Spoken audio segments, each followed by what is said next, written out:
శోభా శెట్టి అసలు టాప్ 5లో ఉండాల్సిన కంటెస్టెంటే కాదు అని ఆడియన్స్ అంటుంటే అసలైన దమ్ము శోభాలోనే ఉంది అంటూ టాప్ 5లో శోభాని పెట్టే ప్రయత్నాల్లో బిగ్ బాస్ ఉన్నాడు. అయితే ఇటీవల నామినేషన్లోని తాను ఎప్పుడు కూడా మేకప్ వేసుకోవడమే పని అంటూ చాలామంది కామెంట్స్ చేస్తూ వచ్చారు. అందులో ఒక యావర్ కూడా ఇక నీకు ఎప్పుడు పని చేస్తావని ఎంతసేపు మేకప్ వేసుకుని ఆ రూమ్లో ఉండడం తప్ప పని చెయ్యంటే మేకప్ పనిలో పడతావు అంటూ ఏకి పాడేశాడు. ఇక ఆ విషయంపై శోభ అయితే విపరీతంగా ఏడ్చేసింది.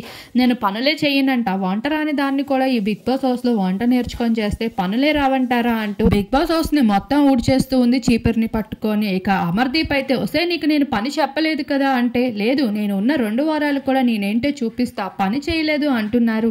అసలు నా పని ఎంతలా చేస్తున్నానో బిగ్ బాసే చూపించట్లేదు అంటూ రివర్స్ బిగ్ బాస్ మీద తోస్తూ కనిపించేసింది. ఏది ఏమైనా శోభాకి కోపం వస్తే పనిలో ఎరగదీస్తుందనే విషయం నిరూపించుకుందనే చెప్పుకోవాలి. ఈ అమ్మడి టాప్ 5లో ఉండడానికి తను అర్హురాలు కాదా అనేది మీ అభిప్రాయం ఏంటో తప్పకుండా కామెంట్ సెక్షన్ లో కామెంట్